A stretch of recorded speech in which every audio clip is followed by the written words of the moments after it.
এখন আর আমার স্বপ্নগুলো চোখের পাতায় ভর করে না। অনেক রাত নির্ঘুম কাটিয়ে দেই। বাস্তবতা আমাকে সবার কাছ থেকে দূরে সরে নিয়ে যায়। আজ আমি একা, দিগ্ভ্রান্ত। আপন মানুষদের আর আপন মনে হয় না। শত চেষ্টা করেও আপন হতে পারি না। ভুল বুঝাবুঝির লড়াই যেন শেষই হতে চায় না। তাই ইচ্ছে করে হেরে যেতে চাই। ক্ষণিকের জেতার মধ্যে তো কোনো আনন্দ খুঁজে পাই না। ভালোবাসতে ইচ্ছে করে না কাউকেই।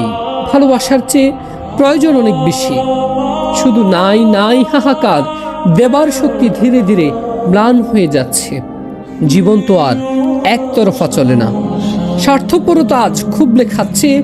কষ্ট দিতেই যেন সবার আনন্দ। তাই কারো আনন্দ মাটি করতে ইচ্ছে করে না। জীবন যাক না এভাবেই কেটে। কারো কারো জন্ম তো শুধু দেবার জন্য।